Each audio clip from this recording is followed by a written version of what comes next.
right. Sit down, honey, sit down. Now, I know this is a bit of a late Christmas gift, and Grandma's very sorry about that, but, well, this is one of those Christmas gifts that Grandma thought of right around the holidays and needed a little time to prepare. So anyway, I find this present to be a very important one of a child your age, so go open it.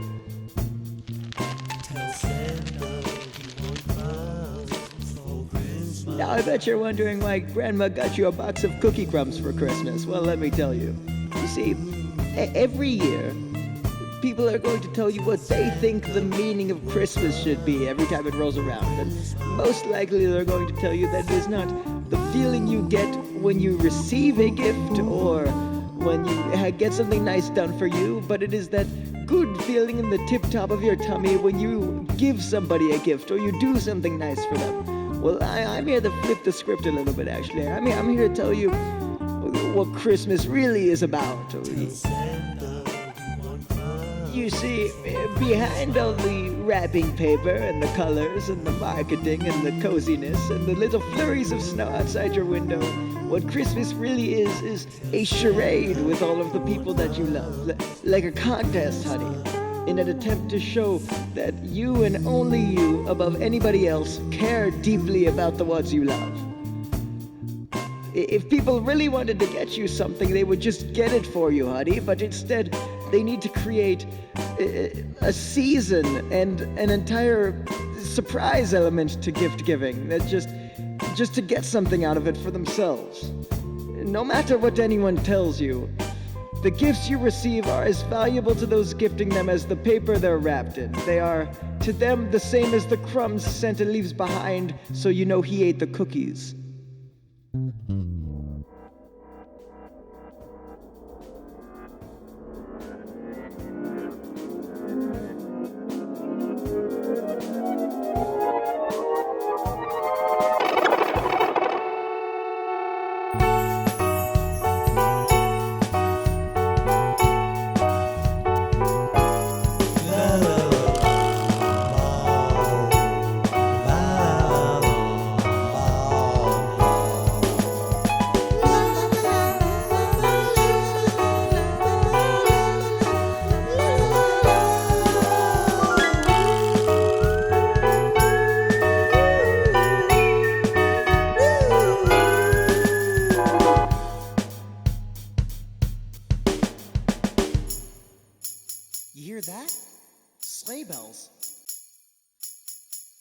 Christmas time? Already? But I haven't bought anything yet. Wasted time every year come the holidays. Waited too long to buy gifts and now that's the case. Oh, Roy, you should have done some preemptive Christmas shopping. This is really gonna bite me in the... Run back and forth between the Dollar Tree and the Five Below the day before the 25th, and the cash out line's never been this slow ever. Oh, don't get that ridiculous. 3 hours of 3.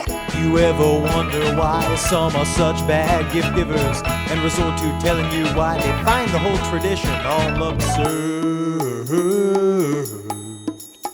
Well, I'll let you in on a little secret. I want some Christmas snack. I want Christmas snack. I want Christmas snack. I want snack. Give me snack. Get back from you. I just want Christmas snack. I don't give me some snacks because I don't want to give a present for you and I don't want one back. So you want to know something about Christmas? Well, I'll tell you something about Christmas. But you gotta promise not to tell anyone else. It stinks.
sleigh bells will now take a break.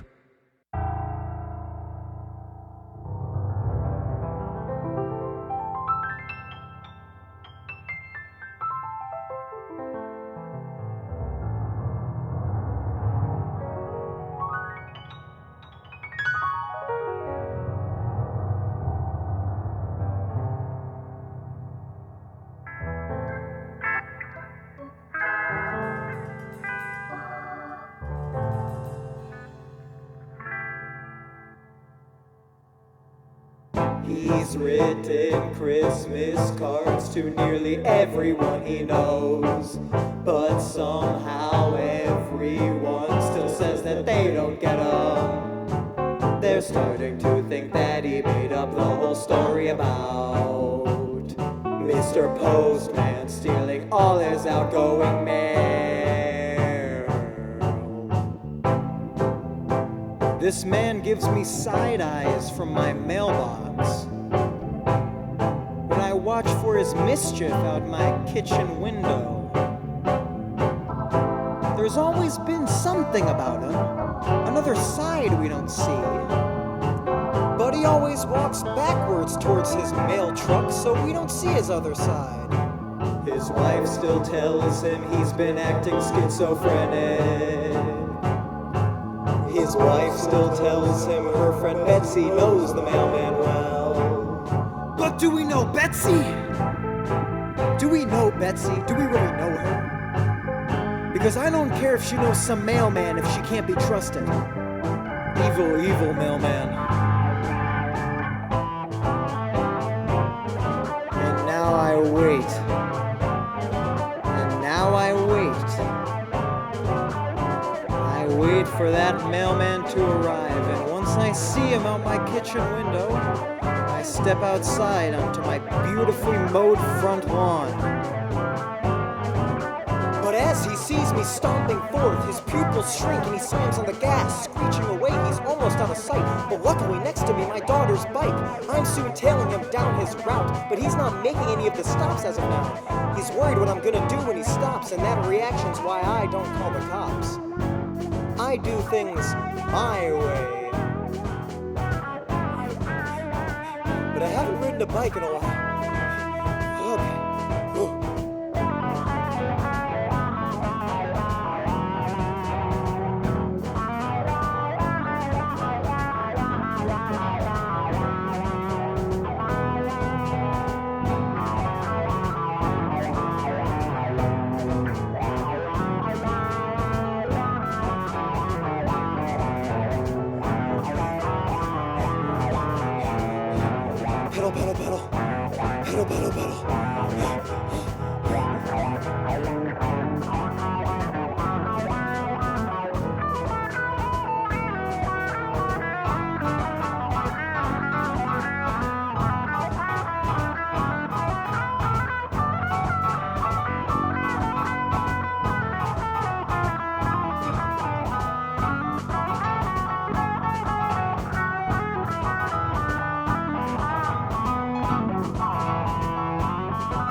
Finally, he hits a cul-de-sac and I block off the entrance. I hop off my bike as he offs his engine, and then he gets out of the truck and I pick him up by his shirt and shout, "Why are you stealing my Christmas cards, you evil man? And what do you keep doing with my mail?" The guy says, "Okay, fine, I'll say it. I read all your cards, every one you sent out, but you are by far the most terrible author I've ever read from this job. If I sent those cards, they would have thought you didn't care." They think I don't care now because they didn't get sent. And now they all think I'm some sort of fibber. When here's an idea for you, the guy says. Why don't you just give me all of your Christmas cards and tell me who I need to send them to, and I'll write them for you. I'll be like a ghostwriter type of person, and then you can be my writing persona that I embody. And I'll try to take all of your mannerisms. Maybe we can have a few lunches, talk about it, see what you kind of write like, and then we can have this whole deal where I'll just be writing for you, and then all the people will be happy with how many cards you're sending, and it'll work out great. Just please don't hurt me, please. You know what? That's not a bad idea. Maybe my problem the whole time was that I keep having to write these letters and put back on my Christmas persona. But now finally the frustration's gone and I have a ghostwriter, he has a persona. Alright, you guys sing that way better than me. You guys are just gonna do it? Alright, go. Persona. Nice. Alright, and now I will tell you of how this persona has done good for me. Now, to begin, my wife no longer thinks I am schizophrenic. That is very nice. She is willing to eat dinner with me and well, she listens to my ramblings, but they're about normal people things now. And water cooler chat has now continued with me in it at work. For a while, they were banning me from that at work. My work buddies did not consider me a good water cooler chatting buddy. But now I'm fine for that. The family thinks I'm good again. They think I'm mentally healthy. I mean, I guess everybody does now, and that's because I am. And that's because, finally, I have a persona. Oh, no, wait, I want to take that again. Wait, no, I don't have one. I have a ghostwriter. The other guy has a persona. Oh, also, I found out that Betsy was in on it the whole time, and I will no longer ever trust her again. Anyway, used to be such a waste of time. Now everyone will think I've grown a spine. Before I saw it in your evil-looking eyes, but maybe you ain't such a bad guy.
Know something about Christmas?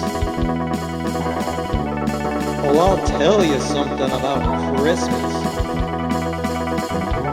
But you have to promise not to tell anyone else. Here it is. Every time on this album that you hear a guitar soloing and blaring over the rest of the instruments in a begging and crying tone, that is the musical transcription of a small child sending their wish, their Christmas wish, to the big guy in the North Pole. Now the guitar is out of tune, so I'm tuning that.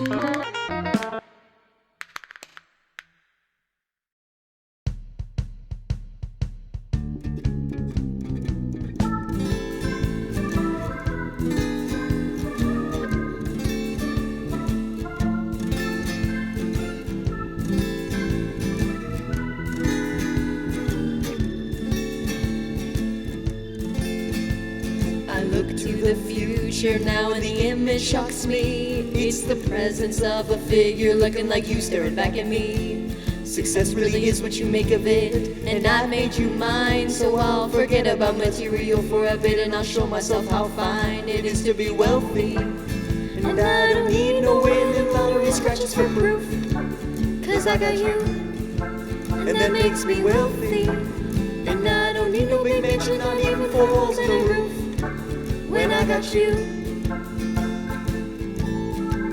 No, no, no, no, no, I got it right here. The howling winds outside elicit no fear. You're the feeling I get in the tip-top of my tummy. Even the nothing days feel a little less crummy with you.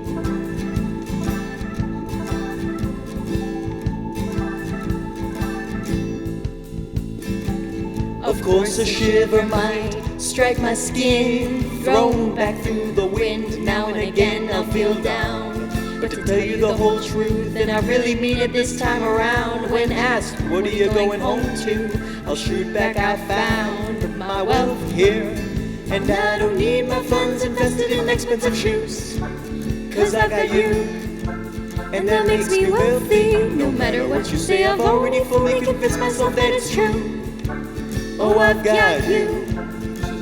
You rock my socks off, you send me to bed at night. You keep my teeth all whitey like a string to a kite. You hold me down, you pull me around, you reel me back, 'cause pound for pound you're worth your weight in coal. Cold.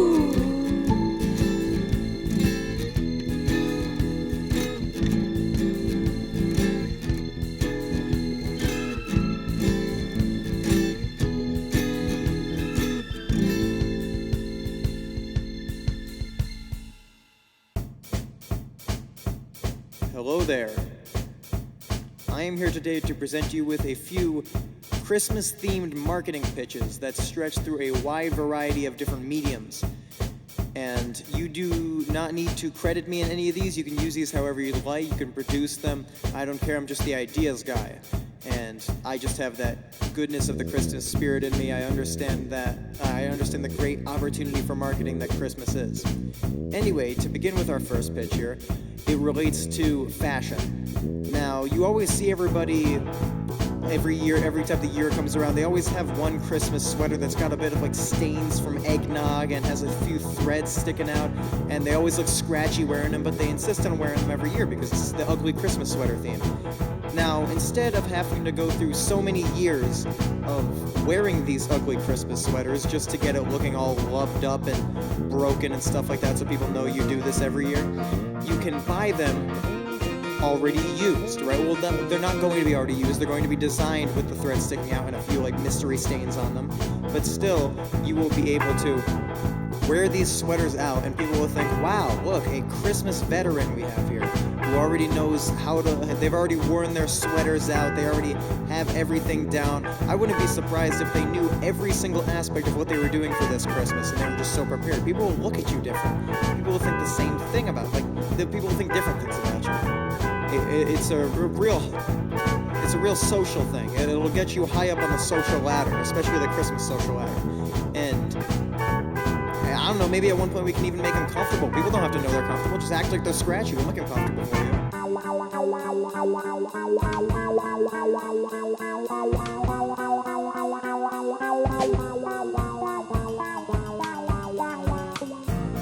Alright, my next idea for you here is a bit of a doozy. So this one is related to what I like to call 4D technology of the smell-o-vision variety. Now, smell-o-vision. Nobody's really focusing on smell-o-vision. Everybody doesn't consider that innovation. Everybody's more concerned with AI and VR, all those acronyms. But we don't have no SV, right? That's what we're looking for, SV. And we're going to make that Christmas theme. That's how it's going to happen, all right? Now, we really already have media for every single sense of the body. You have movies for the eyes, music for the ears, which is actually being expressed to you right now. You have food for the taste buds.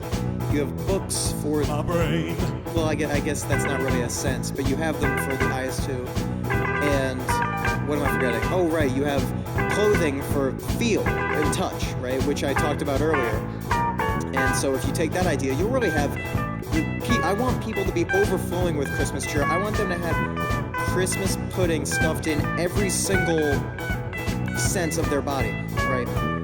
Now, the way we would do this is it'd probably be an instant... It'd be a button that you push, and then you get that classic Christmas smell from your childhood. Now, this one's more of a concept at this point rather than a full-fledged plan.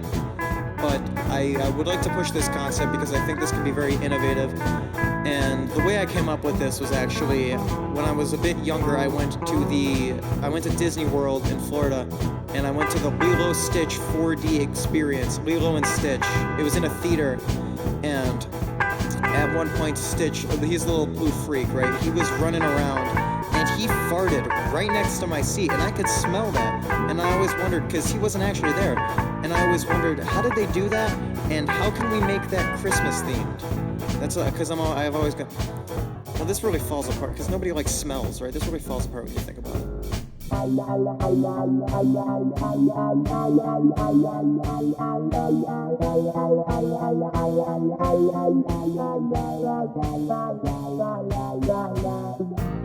Alright, I really do have another idea here, but I actually have to take a break as nature calls.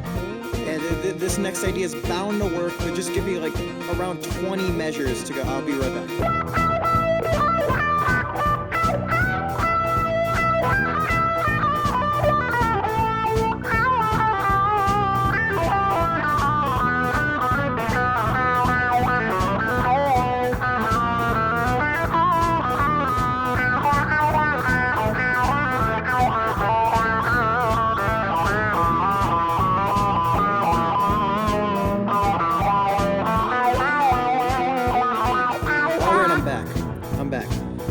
I have 3 words for you.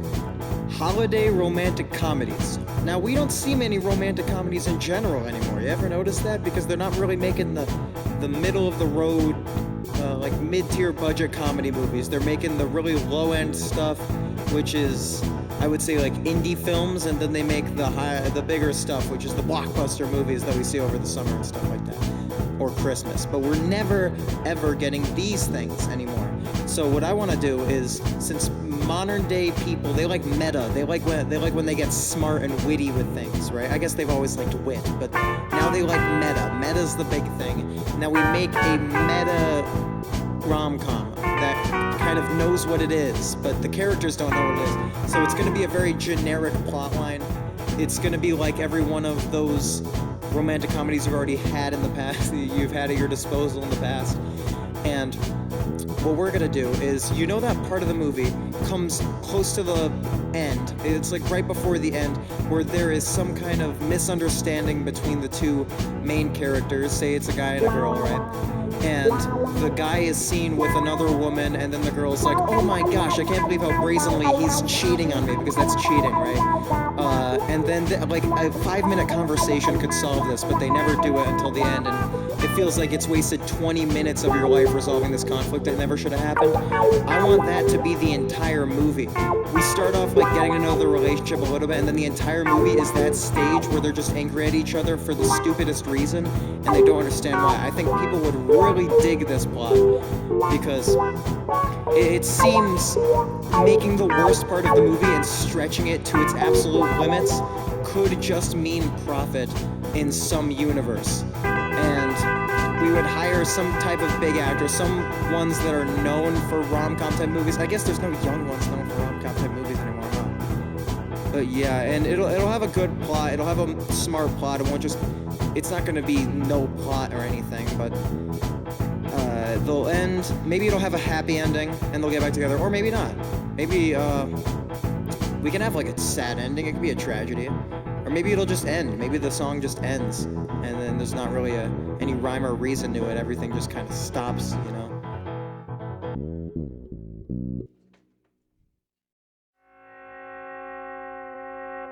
The man in the cola red clothing, billboards I've seen him fat and imposing. Jolly right now, but what he doesn't know is that tonight his blood will be spilled in the snow. The man in the cola red clothing, packing preparing his sleigh for the night to next morning. Now, long ago I heard in a movie once that if you kill him, you become the bastard schmuck. Well, how about that? Well, how about that? Now, I wouldn't mind a delivery job with just one working day in a year, in fact. Now, what's a guy like me supposed to think when it's told to me that there's a mantle in need of another Kris Cringle or wielding a sack of dingleberts and doohickeys as reward for any kid that ain't a jerk? This last guy's been around long enough. He could take an eternal sleep under dirt, leaves, and other muck. Peace will be had once Nueve pair Nouvelles in town and the chimney dropping down quieter than a mouse sounds. That night, Santa's lured into my domain. Couldn't refrain without knowing what I intended to gain. He then peered down at what looked like the contraption of a little boy and muttered, A toy? Before he realized what he just picked up, the thing blew up, a homemade paint bomb I whipped up. To a great degree, he found he couldn't see before he stumbled back and fell into my Christmas tree. But before the metal cage could fall, successfully trapping him after I decked his halls, in a wisp of the night, he was out like a light, apparently so frantic that he cheated with his sparkly magic. The man in the cola red clothing, I thought I'd had him, but he just kept rolling. Could have been the guy to give him his last bedtime tuck, but as it happens, I was fresh out of luck. But I'm gonna get the red cola man. I'm gonna get the red cola man. I'm gonna get the red cola man. Even if it takes me all year.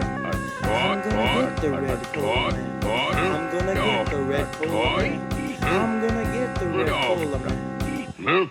A toy? And now, before our last number of the entire album, the Jingle Bells have so generously decided to make one final appearance.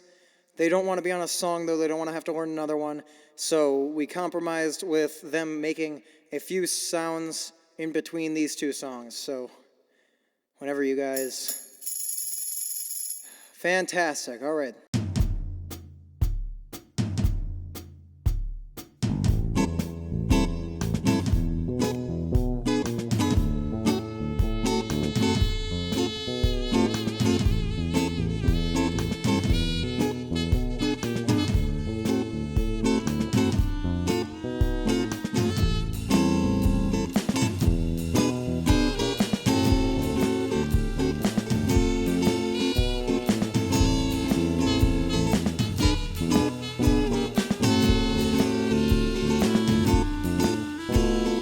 Elroy was a sinner who wrote a letter just this past winter. It reads, "Dear Mr. Cringle, I wouldn't suppose you'd ever offer me a single minute of your time just to read this very written piece of mine, but since you would, then I'd just like to request a little favor from you in case you're gonna stop by my humble residence on the next occurrence of your yearly expedition. I'm a stand-up guy, need I tell you why? You've been watching my every move, I ain't shy. Every door I've held open, every deed, the lack of spit hurled in my eye. Now finally, after this long and lonely season, I would once again like to ask, please then, would you give me somebody to be with? Now I know you can't catch me something that you can't buy, but can you take a bit of that Cringle magic and let me give love another try? I've just been out of luck, that department's run dry. When there's nothing else, I've been with the sweetest guy. So we waited a while for his gift to arrive. It was around 2 months or so past its regular time when he was out strolling with his wallet stuffed up. Payday down at the firm, and like a worm, he couldn't make heads or tails of what to do with the money he just earned. You see, he had so much, but so very little to spend it on, and dredging on without a partner only made things worse. But then he noticed a street Santa with a bucket and some bells begging for money. Oh well, he thought, while pulling out a bill and thinking up a plan before the street man grabbed his dollar-filled hand and yelled, "You're naughty, and I don't need a 20-page criminal record for proof, because I know you. And you're naughty, naughty. The only good you've done for anyone's failed to be true. And that's just you. You may not assume the part by my abstract presentation, but I'm the real guy you've heard about, giving presents across the nation. And now you've piqued my interest, and so I'll tell you the reason that I'm not gonna help you get a girl this season, Elroy." Ho, ho, ho, ho. Now I've been around for a very, very long time. I've seen my fair share of bad eggs who only do good for a dime. But don't let that fool you now. You're not a special one at that. You just happen to be the one straw that broke Santa's old back. Everyone knows I see them, but what they always fail to understand is that writing a wish to me is a bit more than just a demand.